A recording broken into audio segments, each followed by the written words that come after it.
안녕하세요. 앵두비 사연실입니다. 오늘은 참 특별한 이야기를 들려드리려고 해요. 나이 들어가는 것이 두렵다고 하시는 분들이 많으시죠? 몸은 예전 같지 않고 기억력도 가끔 깜빡하고, 그런데 정말로 나이가 들면서 모든 것이 다 늙어가야만 할까요? 오늘 만나볼 5분의 이야기를 들어보시면 마음만큼은 언제까지나 젊게 살 수 있다는 걸 느끼실 거예요. 72세에 처음 스마트폰을 만진 할아버지, 68세에 혼자만의 시간을 다시 배운 할머니, 66세에 20대 친구들을 사귄 할머니, 평생 감정 표현을 못하다가 60대에 시를 쓰기 시작한 할아버지, 그리고 70세에 동네 컴퓨터 선생님이 된 할머니까지 이분들의 이야기 속에서 우리도 함께 마음만은 늙지 않는 비결을 찾아보아요. 첫 번째 방법, 매일 새로운 것을 시도하는 용기 5분. 첫 번째 이야기의 주인공은 김영철 할아버지예요. 72세이신 할아버지는 평생 농사만 지으며 사셨어요. 손자, 손녀들이 명절에 올 때마다 스마트폰으로 사진을 찍고 영상을 보여주는데 할아버지는 늘 멀찍이서 바라만 보셨죠. 그러던 어느 날 큰 손녀가 말했어요. 할아버지도 핸드폰 배우시면 저희 사진 많이 찍을 수 있어요. 처음엔 고개를 저으셨어요. 이 나이에 무슨 그런 어려운 걸. 하지만 손녀의 재롱부리는 모습을 사진으로 남기고 싶은 마음이 점점 커져갔어요. 그래서 용기를 내어 동네 핸드폰 가게에 가셨어요. 사장님, 제발 좀 가르쳐 주세요. 처음 며칠은 정말 어려우셨어요. 화면을 터치하는 것도 어색하고 사진을 찍으려 하면 자꾸 다른 버튼이 눌러지고, 하지만 포기하지 않으셨어요. 매일 아침 일찍 일어나서 30분씩 연습하셨어요. 한 달이 지나자 조금씩 익숙해지기 시작했어요. 2달째 되던 날, 마침내 손녀의 웃는 얼굴을 제대로 찍으셨어요. 그 기쁨이 얼마나 컸을까요? 이제 할아버지는 매일 새로운 것을 발견해요. 꽃 사진도 찍고 하늘 사진도 찍고, 심지어는 인스타그램까지 시작하셨어요. 동네 할머니들이 할아버지를 부러워할 정도로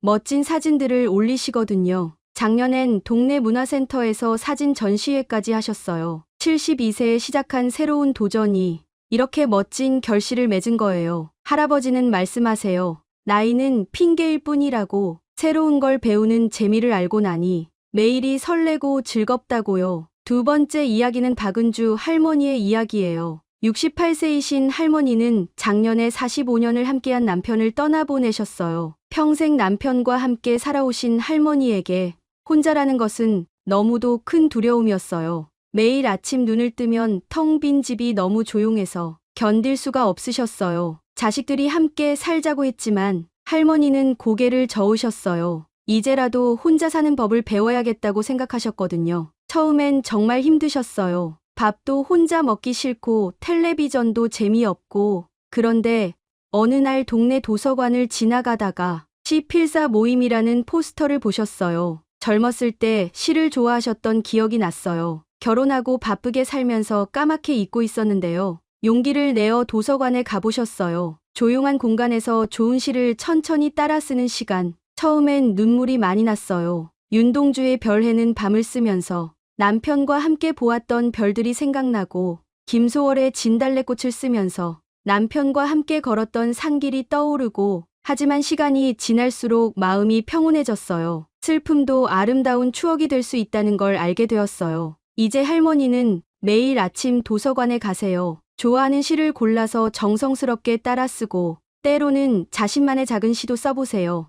혼자만의 시간이 이렇게 소중할 줄 몰랐다고 하세요. 남편이 떠나간 자리가 빈 공간이 아니라 자기 자신을 다시 만날 수 있는 공간이 되었다고요. 할머니는 이제 혼자서도 충분히 행복하세요. 시와 함께하는 시간이 주는 평안함, 그리고 자기 자신과 마주하는 용기. 이것이 진짜 어른이 되는 길이라고 말씀하세요. 세 번째 이야기의 주인공은 이순자 할머니예요. 66세이신 할머니는 손자, 손녀들과도 대화가 잘 안 돼서 늘 세대 차이를 느끼며 살고 계셨어요. 아이들이 하는 말의 절반은 알아들을 수 없고 관심사도 전혀 다르고, 그러던 어느 날 동네 문화센터에서 사진 교실 수강생을 모집한다는 공고를 보셨어요. 사진이라면 예전부터 관심이 있었거든요. 하지만 막상 교실에 가보니 할머니를 제외하고는 모두 20대, 30대 젊은 사람들이었어요. 처음엔 정말 위축되셨어요. 이 나이에 여기서 뭘 하고 있나 싶기도 하고, 젊은 사람들이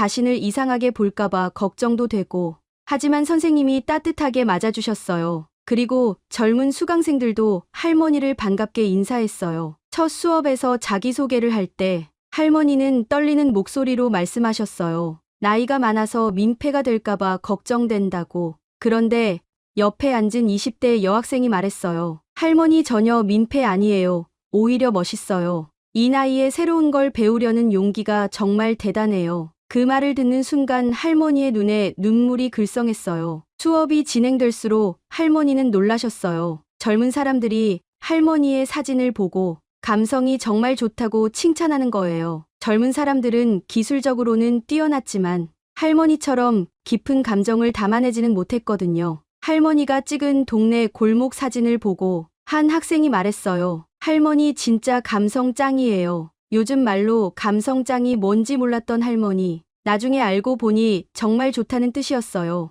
이제 할머니는 젊은 친구들과 함께 사진 전시회도 열고 카페에서 차도 마시고 할머니가 해주시는 옛날 이야기를 젊은 친구들이 정말 재미있어 해요. 반대로 젊은 친구들이 알려주는 요즘 문화도 할머니에게는 신선한 자극이 돼요. 나이 차이가 40살이 넘지만 함께 웃고 함께 배우는 동료가 된 거예요. 할머니는 말씀하세요. 나이는 숫자일 뿐이고 마음만 열면 누구와든 친구가 될 수 있다고요. 네 번째 이야기는 최병우 할아버지의 이야기예요. 64세이신 할아버지는 평생 감정 표현을 잘 못하는 분이셨어요. 기쁠 때도 슬플 때도 항상 무뚝뚝하셨죠.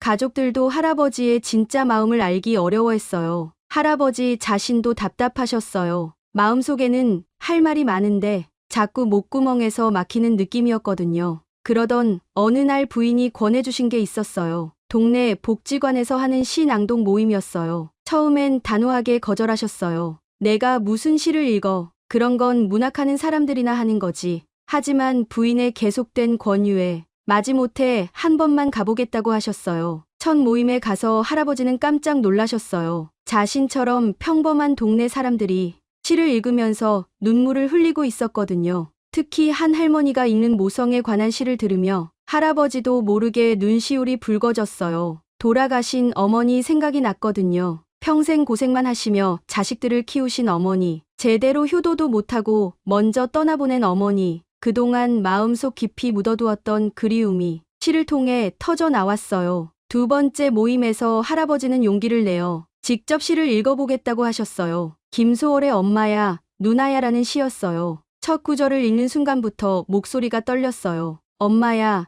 누나야, 강변 살자. 이 간단한 구절에 담긴 그리움이 할아버지의 마음을 완전히 사로잡았어요. 시를 다 읽고 나서 할아버지는 펑펑 우셨어요. 60년 넘게 살면서 이렇게 운 건 처음이었어요. 그날 이후 할아버지는 달라지셨어요. 시낭독 모임에 빠짐없이 나가시고 집에서도 좋은 시를 찾아 읽으시고 심지어는 자신만의 짧은 글도 쓰기 시작하셨어요. 가족들은 할아버지의 변화에 놀랐어요. 이제는 감정 표현도 훨씬 자연스러워지시고 손자들에게도 사랑한다는 말을 하실 수 있게 되었어요. 할아버지는 말씀하세요. 평생 마음속에 담아두었던 것들을 이제야 꺼낼 수 있게 되었다고. 감정을 표현하는 것이 이렇게 시원한 일인지 이제서야 알았다고요. 마지막 5번째 이야기의 주인공은 한복순 할머니예요. 71세이신 할머니는 몇 년 전 은퇴하신 후 자신이 쓸모없는 사람이 된 것 같아 우울하셨어요. 아이들은 다 자랐고 남편은 여전히 바쁘고